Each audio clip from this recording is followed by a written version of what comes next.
What's up, everybody? I hope you're well.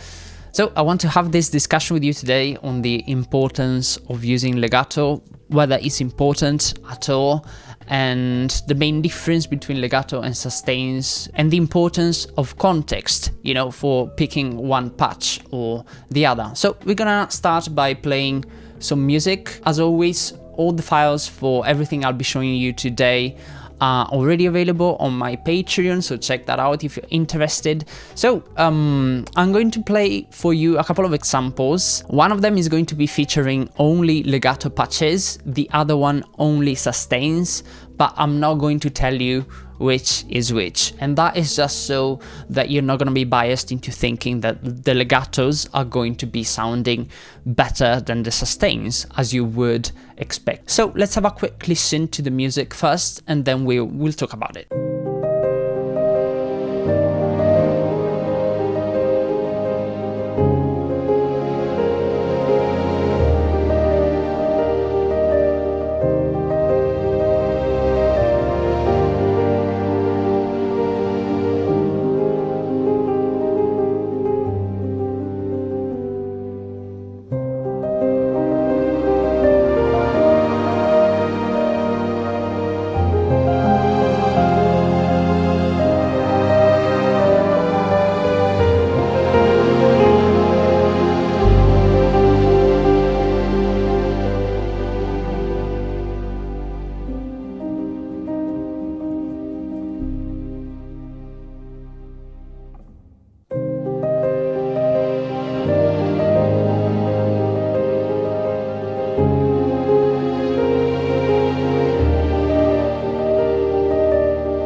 I made this a few days ago and I kind of forgot how it sounded like, but by listening to it now, I think both examples sound pretty similar to each other. And for reference, I mostly use the same libraries. This is Cinematic Studio Woodwind, Cinematic Studio Brass, and Cinematic Studio Strings. The main difference between the two is that I used the ensemble patches for the sustain. So it's the strings ensemble for the most part. I use the brass ensemble as well, but I've used some singular individual instruments. So I've used the French horns, the clarinets, the flutes, and the bassoons, but as sustains. We said context is important, and I believe one of the reasons why it's easier to get away with doing something like this with just sustains or ensemble patches is that the orchestra here is not really taking the lead. It's just basically accompanying the piano. So if we were to not have the piano at all in this little piece of music, all the little imperfections would be more noticeable. So let me mute the piano. I'm just gonna play a little bit of the track, maybe just the beginning, and show you the difference once again between the two.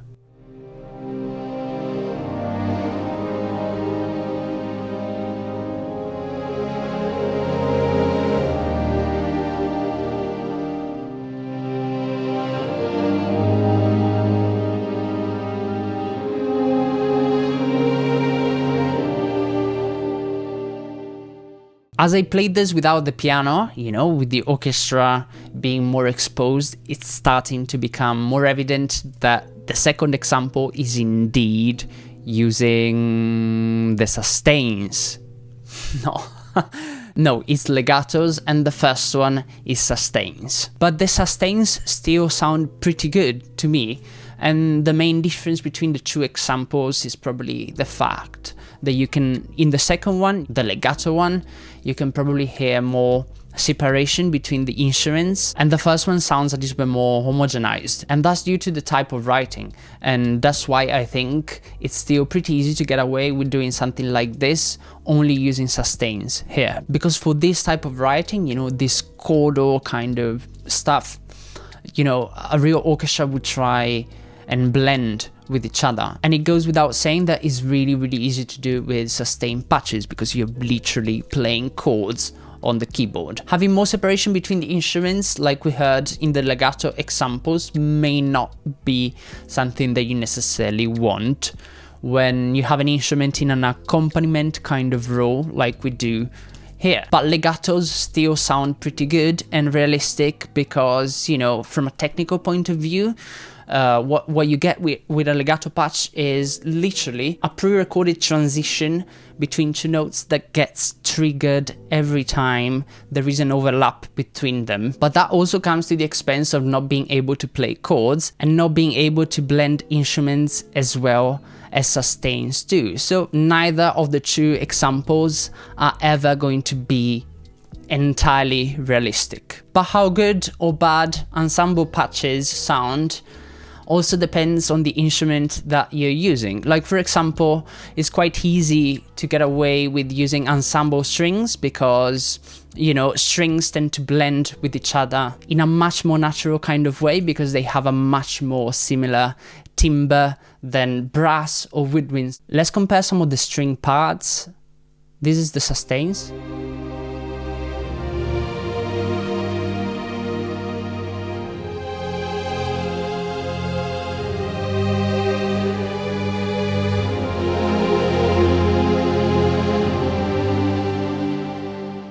This is legatos.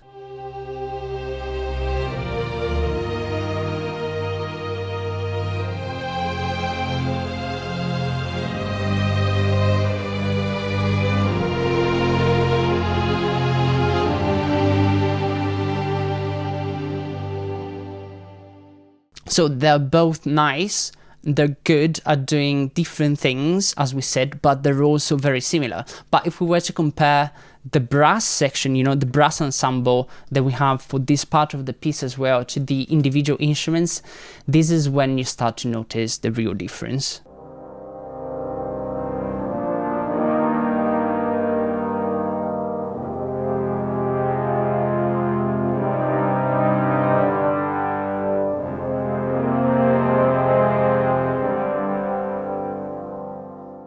Okay, so that was sustains. Let me now play the legatos.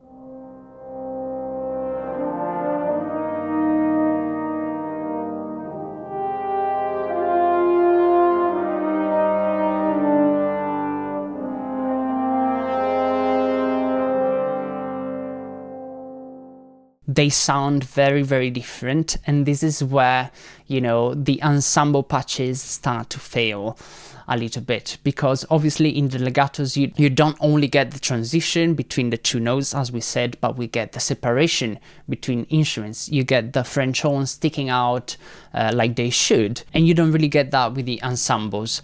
And for the sake of comparison, let's do the woodwinds as well.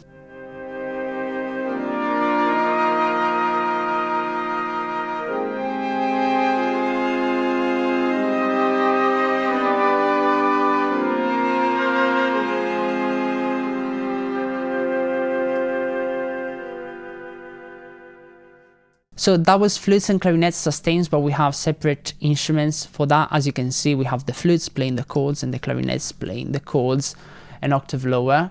And let's now play the legatos, which are doing exactly the same thing, but is separated into, you know, individual instruments.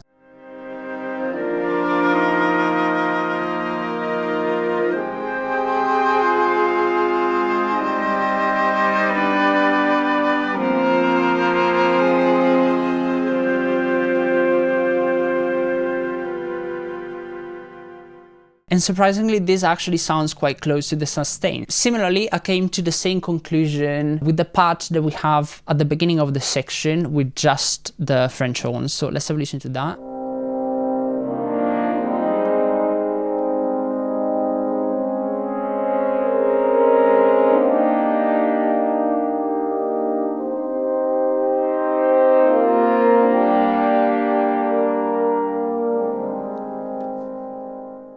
So this sounds quite good, and let's compare it to the legatos.